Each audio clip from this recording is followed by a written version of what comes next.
The Master Thief.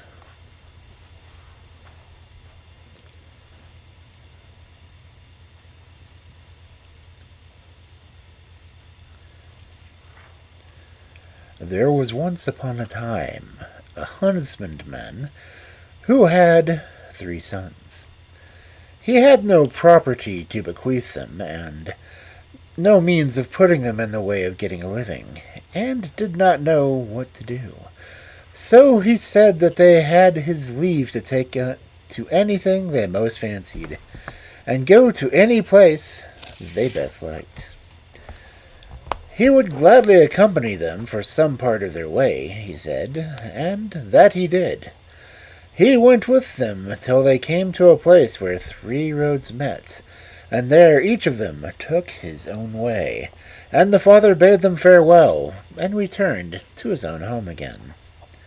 What became of the older 2, I've never really been able to discover, but the youngest went both far and wide.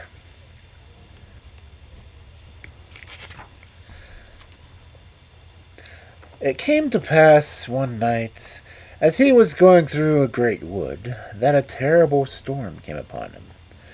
It blew so hard and rained so heavily that he could scarcely keep his eyes open, and before he was aware of it, he had gotten quite off the track, and could neither find road nor path. But he went on, and at last he saw a light far away in the wood. Then he thought he must try to get to it, and after a long time he did reach it. There was a large house, and the fire was burning so brightly inside that he could tell that people were not in bed. So he went in, and inside there was an old woman who was busy about some work. "Good evening, mother," said the youth. "Good evening," said the old woman. "Hut-tut-tut, the weather outside is terrible," said the young fellow. "Indeed it is."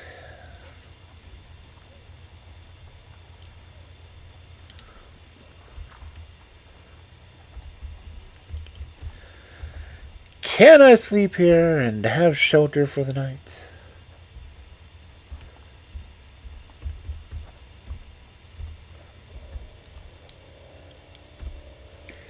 "It wouldn't be good for you to sleep here,"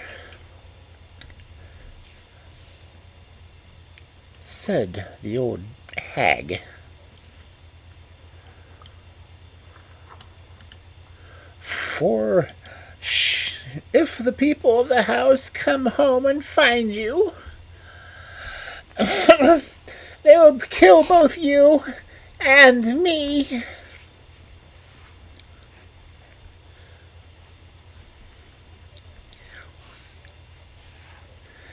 "What kind of people are they, then, who dwell here?" said the youth. "Oh, robbers and rabble of that sort," said the old woman. "They stole me away when I was little, and I have had to keep house for them ever since." "I think I will like to go to bed all the same," said the youth. "No matter what happens, I will not go out tonight in such weather as this." "Well, then, it will be the worse for yourself," said the old woman. The young man lay down in a bed which stood near, but he dared not go to sleep, and it was better that he didn't, for the robbers came, and the old woman said that a young fellow who was a stranger had come here, and she had not been able to get him to go away. "Did you see if he had any money?" said the robbers. "He's not one to have money. He is a tramp. If he has a few clothes to his back, that is all." Then the robbers began to mutter to each other apart about what they should do with him, whether they should murder him or what else they should do. In the meantime the boy got up and began to talk to them, and asked them if they did not want a manservant, for he could find pleasure enough in serving them. Yes, said they. If you have a mind to take the trade that we follow, you may have a place here. It's all the same to me what trade I follow, said the youth, for when I came away from home my father gave me leave to take to any trade I fancied. Have you a fancy for stealing, then? Said the robbers. Yes, said the boy, for he thought that was a trade which would not take long to learn. Not very far off there dwelt a man who had 3 oxen. One of these he was to take to town to sell. The robbers often heard of this, so they told the youth that if he were able to steal the ox from him on the way, without his knowing, and without doing him any harm, he should have leave to be their servant man. So the youth set off, taking with him a pretty shoe with a silver buckle that was just lying about in the house. He put it in the road by which the man must go with his ox, and then he went into the wood and hid himself under a bush. When the man came up, he saw at once the shoe. "That's a brave shoe," said he, "but if I had a fellow to it, I could carry it home with me. Then I should put my old woman to a good humor for once." For he had a wife who was so cross and ill-tempered that the time between the beating she gave him was very short. But then he bethought himself that he could do nothing with one shoe if he had not the fellow to it. So he journeyed onward, and left it lying where it was. Then the youth picked up the shoe and hurried off away through the wood as fast as he was able, to get in front of the man. Then he put the shoe in the road before him again. When the man with the ox saw the shoe, he was quite vexed at having been so stupid as to leave the fellow lying where it was instead of bringing it along with him. "I will just run back again and fetch it now," he said to himself, "and then I can take back a pair of good shoes to the old woman, and she may perhaps throw a kind word at me for once." So he went and searched for the other shoe for a long, long time, but no shoe was to be found, and at last he was forced to go back to the one which he had. In the meantime, the youth had taken the ox, and had gone off with it. When the man got there, he found that his ox was gone, and began to weep and wail, for he was afraid that when his old woman got to know how, she would be the death of him. But all at once it came into his head to go home and get the other ox, and drive it to town, and take care that his old wife knew nothing about it. So he did this. He went home and took the ox, without his wife's knowing about it, and went on his way to town with it. But the robbers knew it well, because they got out their magic. So they told the youth that if he could take this ox also without the man knowing anything about it, and without doing him any harm, he would be on an equality with them. Well, that will not be a very hard thing to do, thought the youth. This time he took with him a rope, and put it under his arms, and tied himself up to a tree, which hung over the road that the man would have to take. So the man came with his ox, and when he saw the body hanging there, he felt a little queer about it. "What a hard lot yours must have been to make you hang yourself," said he. "Oh, well, you may hang there for me. I can't breathe life into you again." So he went on with his ox. Then the youth sprang down from the tree and ran by a short cut and got before him, and once more hung himself on a tree in the road before the man. "How I should like to know if you really are so sick at heart that you hanged yourself there, or if it's only a hobgoblin that's there before me," said the old man. Ah, well, you may hang there for me, whether you are a hobgoblin or not. And on he went with his ox. Once more the youth did as he had already done twice, jumped down from the tree, ran a short cut through the woods, and again hanged himself in the very middle of the road before him. But when the man saw once more, he said to himself, "What a bad business is this? Can they all have been so heavy-hearted that they have all three hanged themselves? No, I can't believe that this is anything but witchcraft. But I will know the truth," he said. "If the two others are still hanging there, it is true. But if they're not, it's nothing else but witchcraft."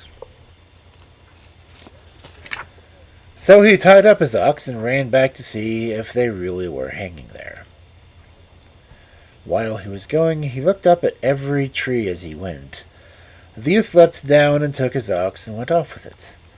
Anyone may easily imagine the fury the man fell into when he came back and saw that his ox was gone.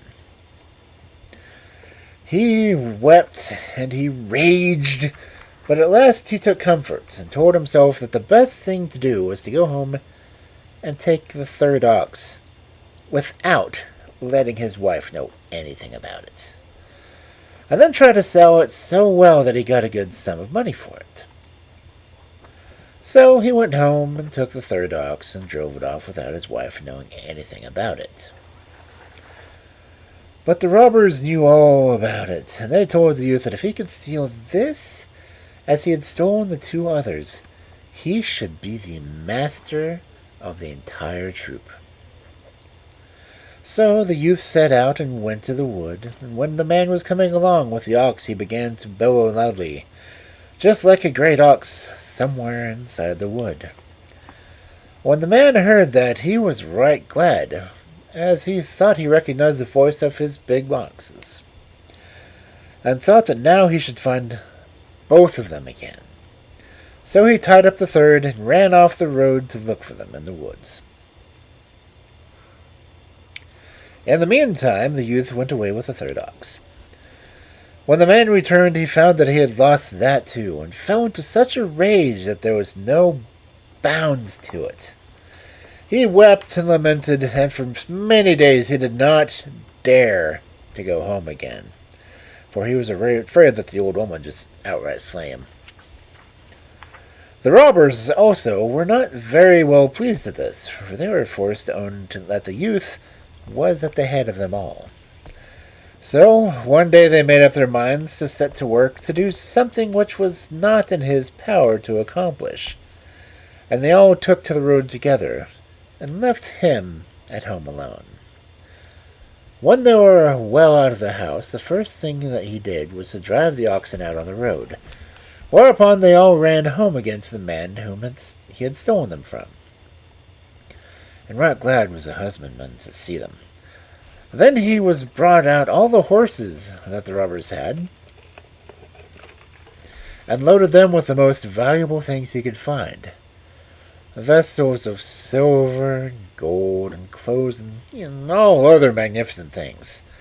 And then he told the old woman to greet the robbers from him, and thank them from him, and say that he had gone away, and that they would have a great deal of difficulty in finding him ever again.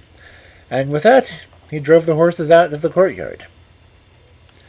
After a long, long time, he came to the road on which he was traveling, and when he came to the robbers, and when he had got very near home, and was in sight of the house where his father lived, he put on a uniform which he had found among the things he had taken from the robbers, and which made him look like a general, and drove into the yard just as if he were a great man.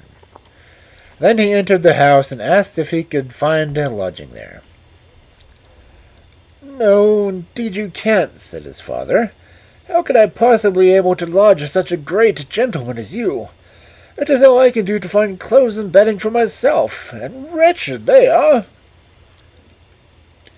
"You are always a hard man," said the youth, "and hard you are still if you refuse to let your own son come into your house."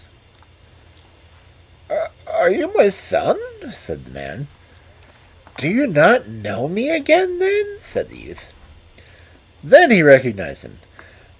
"By what trade have you taken that has made you such a great man in so short a time?" "Oh, that I will tell you," answered the youth. "You said I might take to anything I liked, so I apprenticed myself to some thieves and robbers, and now I have served my time and have become the master thief."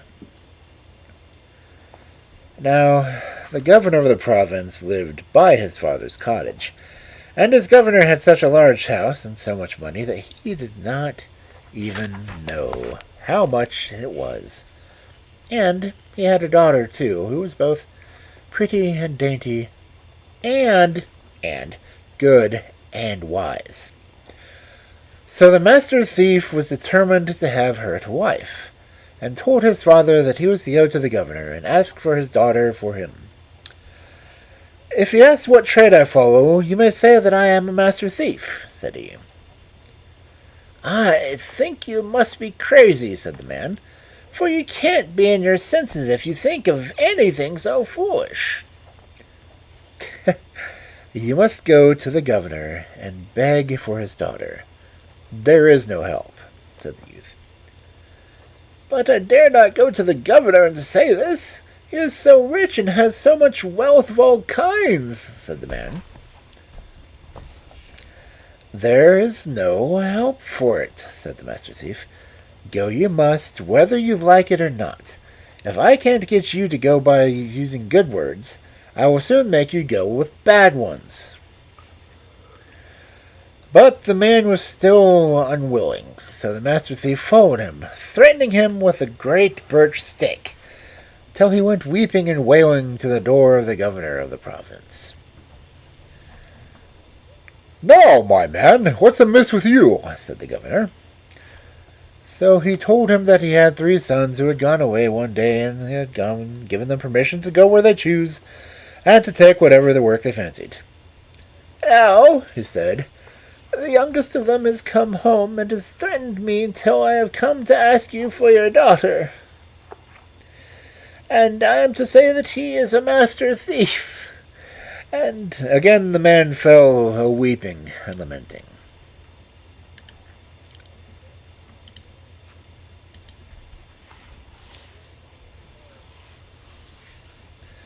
"Console yourself, my man," said the governor, laughing. "You may tell him from me that he must first give proof of this. If he can steal the joint off the spit in my kitchen by Sunday, every one of us is watching it. He shall have my daughter. Will you tell him that?"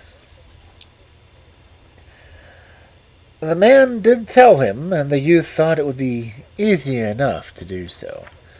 So he set himself to work to catch 3 hares alive, and put them in a bag, and clad himself in some old rags, that he looked so poor and wretched that it was quite pitiable to see him. And in this guise, on Sunday forenoon, he sneaked into the passage with his bag like any beggar boy. The governor himself and everyone in the house was in the kitchen, keeping watch over the joint.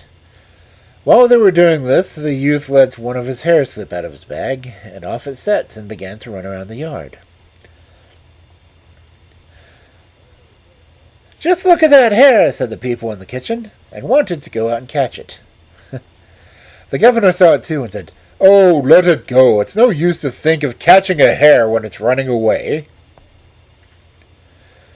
It was not long before the youth let another hare out. And the people in the kitchen saw this too, and thought it was the same.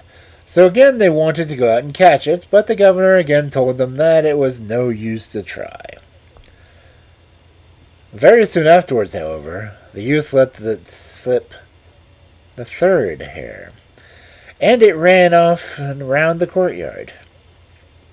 The people in the kitchen saw this too, and believed it was still the same hare that was running about. So they wanted to go out and catch it. "It's remarkably fine hare," said the governor. "Come, let us see if we can get a hold of it." So out he went, and the others with him. And away went the hare, and after all, in real earnest. In the meantime, however, the master thief took the joint and ran off with it. And whether the governor got any roast beef for his dinner that day, I don't know. I know that he had no roast hare, though he chased it till he was both hot and tired. At noon came the priest, and when the governor had told him the trick played by the master thief, there was no end of ridicule he cast on the governor. "For my part," said the priest, "I can't imagine myself being made a fool of by such a fellow as that."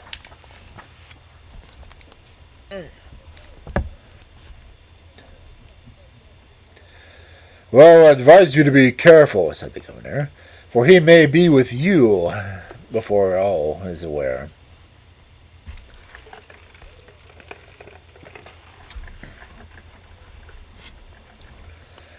But the priest repeated what he had said and mocked the governor for allowing himself to be made such a fool of.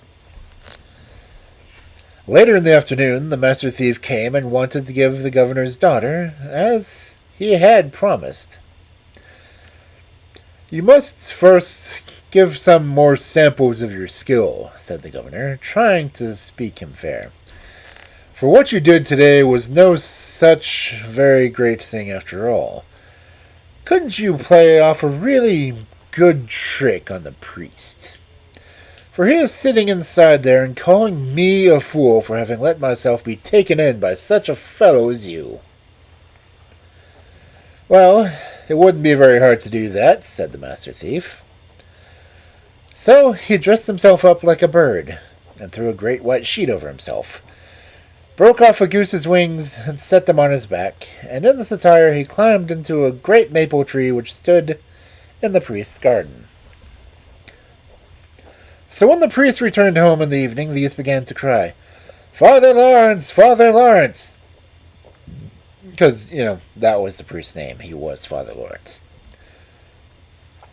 "Who is calling me?" cried the priest. "I am an angel sent to announce to thee that because of thy piety thou shalt be taken away alive into heaven," said the master thief. "Wilt thou hold thyself in readiness to travel away the next Monday night? For then I will come and fetch thee, and bear thee away with me in a sack. And thou must lay all thy gold and silver, and whatsoever thou mayst possess of this world's wealth in a heap in thy best parlour." So Father Lawrence fell down to his knees before the angel and thanked him. And the following Sunday he preached a farewell sermon and gave out that an angel had come down into the large maple tree in his garden and had announced to him, because of his righteousness, he should be taken up alive to heaven, and thus preached and told them that everyone in the church, and they all, old and young, wept for him.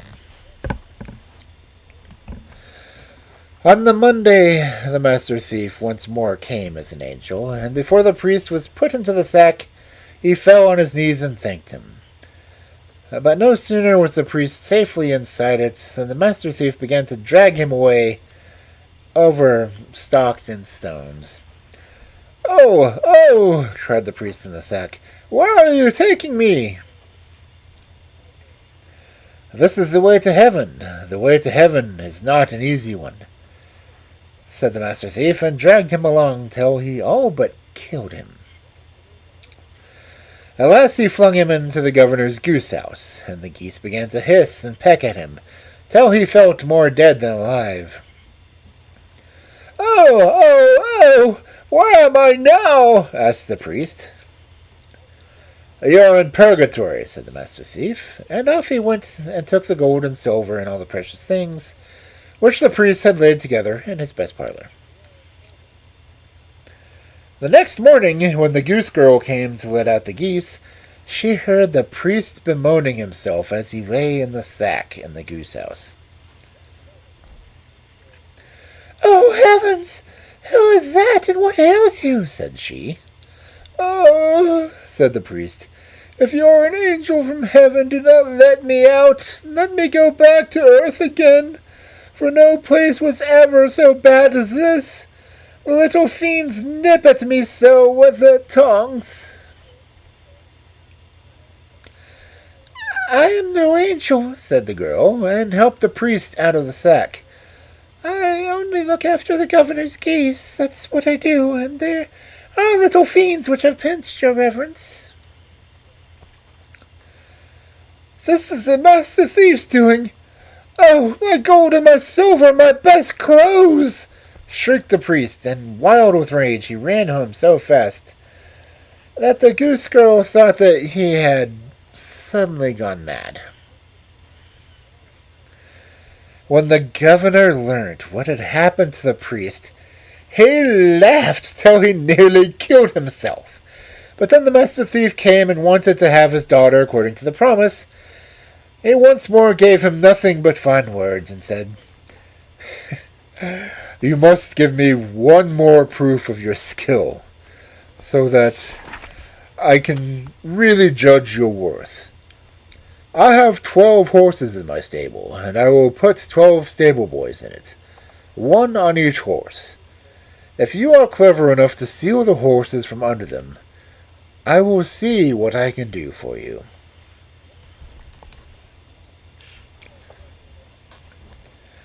"What you set me to do can be done," said the master thief, "but I'm certain to get your daughter when it is." "Yes, if you can do that, I will do my best for you," said the governor. So the master thief went to a shop and bought enough brandy to fill 2 pocket flasks, and he put a sleeping drink into one of these, but into the other he poured brandy only. Then he engaged 11 men to lie that night in hiding behind the governor's stable. After this, by fair words and good payment, he borrowed a ragged gown and a jerkin from an aged woman, and then, with a hand on his staff and a poke on his back, he hobbled off as evening came on, towards the governor's stable. The stable boys were just watering the horses for the night, and it was quite as much as they could do to attend to that. "What on earth are you want here?" one of them said to the old woman. Oh dear, how cold it is," she said, sobbing, and shivering with the cold. Oh dear, it's cold enough to freeze my poor old body to death." And she shivered and shook again, and said, "For heaven's sake, give me leave to stay here and just inside the stable door." "You will get nothing of the kind. Be off this moment. If the governor were to catch sight of you here, he would lead us a pretty dance," said one. "Oh, what a poor hapless old creature," said another, who felt sorry for her. "That poor old woman can do no harm to anyone. She may sit there and be welcome." The rest of them thought that she ought not stay, but while they were disputing about this and looking after the horses, she crept further and further into the stable, and at last sat down behind the door. And when once she was inside, no one took any more notice of her. As the night wore on, the stable boys found it rather cold work, and to sit still on the horseback. "It is fearfully cold," said one, and began to beat his arms back and forward across his breast. "Yes, I am so cold my teeth are chattering," said another. "If one had but just a little tobacco," said a third. Well, one of them had a little, so they shared it among them. And though there was very little for each man, but they chewed it. This was some help to them, but very soon they were just as cold as before. said one of them, shivering again. Said the old woman, gnashing her teeth together until they chattered inside her mouth.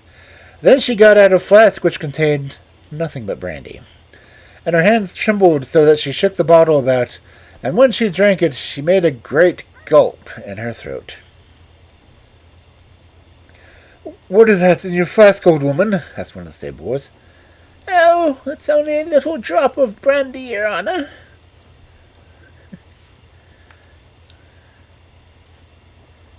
That's true.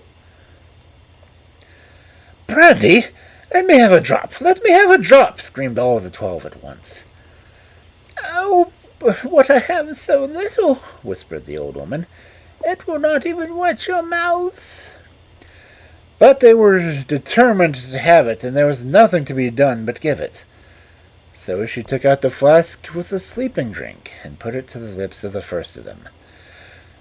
And now she shook no more, but guided the flask so that each of them got just as much as he ought. And the 12th had not done drinking before the first was already sitting snoring. Then the master thief flung off his beggar's rags and took one stable boy after the other and gently set him astride one of the partitions which divided the stalls. And then he called his 11 men who were waiting outside, and they rode off with the governor's horses. In the morning, when the governor had come back to look at his stable boys, they were just beginning to come to again. They were driving their spurs into the partitions till splinters flew about. Some of the boys fell off. Some of them hung on and looked like fools. "Oh, well," said the governor, "it is easy to see who has been here, but what a worthless set of fellows you must be to sit here and let the master thief steal the horses from under you."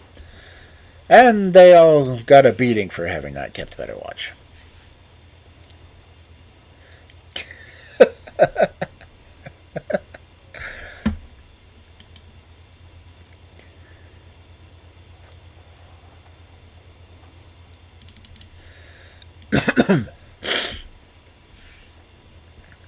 Later in the day, the master thief came and related what he had done, and wanted to have the governor's daughter as he had been promised.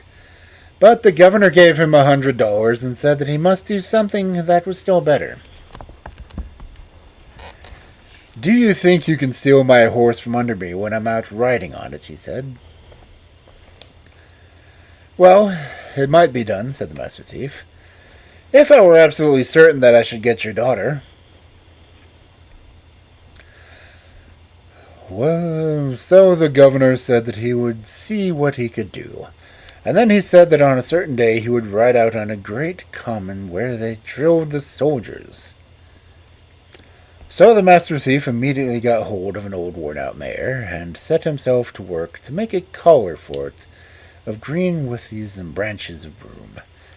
Bought an old shabby cart and a great cask, then told a poor old beggar woman that he would give her $10 if she would get into the cask and to keep her mouth wide open beneath the tap hole, into which he was going to stick his finger. No harm should happen to her, he said. She should only be driven about a little, and he took his finger out once more, and she would have $10 more. When he dressed himself in rags, dyed himself with soot, and put on a wig with a great beard of goat's hair, so that it was impossible to recognize him, and went to the grand parade where the governor was already having been riding a long time. When the master thief got the mare, he went along, and so slowly and quietly that the cart hardly seemed to move from the spot. The mare pulled a little forward, then a little back, and then it stopped quite short. Then the mare pulled a little forward, and moved it with such difficulty that the governor had not the least idea that this was the master thief. He rode straight up to him and asked if he had been seen anyone hiding anywhere about in the wood that might be close by. "No," said the man, "that I have not." "Hark you," said the governor, "if you'll ride into the wood and search it carefully to see if you can light upon a fellow who was hiding in there, you shall have a loan of my horse, and a good present of money for your trouble." "I am not sure that I can do that," said the man, "for I have to go to a wedding with this cask of mead which I have been to fetch. The tap has fallen out a little way, so now I have to keep my finger in the tap hole as I drive." "Oh, just ride off," said the governor, "and I will look after the cask and the horse too." So the man said that if he would go to do that, but he begged the governor to be very careful to put his finger in the tap hole the moment he took it out. So the governor said he would do his very best, and the master thief got on the governor's horse. But time passed, and it grew later and later, and still the man did not come back. And at last the governor grew so weary of keeping his finger in the tap hole that he took it out. "Now I shall have $10 more," cried the old woman inside the cask. And he soon saw what kind of meat it was, and set it off homewards.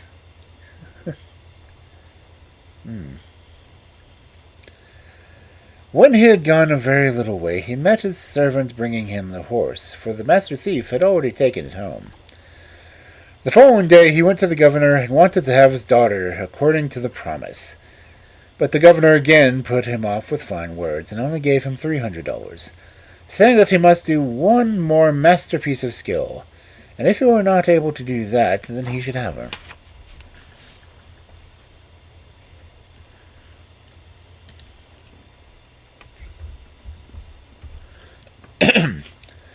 Well, the master thief thought he might hear what it was. "Do you think you can steal the sheet off our bed, and my wife's nightgown?" said the governor. "That by no means seems impossible," said the master thief. "I only wish I could get your daughter so easily." So, late at night, the master thief went and cut down a thief who was hanging in the gallows, then laid him on his own shoulders, and took him away with him. Then he got hold of a long ladder and set it up against the governor's bedroom window, and climbed up and moved the dead man's head up and down, just as if he were someone who was standing outside, peeping in. "There's the master thief, mother," said the governor, nudging his wife. "Now I'll just shoot him. That I will."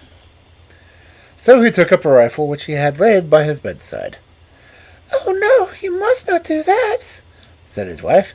"You yourself arranged that he was to come here." "Yes, mother, I will shoot him," said he, and lay there aiming. Then aiming again, for no sooner was the head up, and he caught sight of it, than it was gone again. At last he got a chance and fired, and the dead body fell with a loud thud to the ground, and down with the master thief too, as fast as he could. "Well," said the governor, "I certainly am the chief man about here, but people will soon talk, and it would be very unpleasant if they were to see this dead body. The best thing I can do is to go out and bury him." "Just do what you think is best, father," said it. So the governor got up and went downstairs, and as soon as he had gone through the door, the master thief stole in and went straight upstairs to the woman. "Well, father dear," said she, for she thought it was her husband, "have you done it already?" "Oh, yes, I only put him into a hole," he said, "and raked a little earth over him. So that's all I might be able to do for tonight, for it is such fearful weather outside. I will bury him better afterwards, but just let me have the sheet to wipe myself with, for he was bleeding, and I have got covered with blood from carrying him." So she gave him the sheet. "You will let me have your nightgown too," he said, "for I begin to see that the sheet won't be enough." Then she gave him her nightgown. But just then it came into his head that he had forgotten to lock the door, and he was forced to go downstairs to do it before he could lie down for bed again. So off he went with the sheet and the nightgown too. An hour later, the real governor returned. "Well, what a time it was taken to lock the... "Well, what a time it has taken to lock the house door, father," said his wife. "And what have you done with the sheet and my nightgown?" "What do you mean?" asked the governor. "Oh, "No, I'm asking you what you have done with the nightgown and the sheet you got to wipe the blood off of yourself with," said she. "Good heavens!" said the governor. "He has actually got the better of me again?"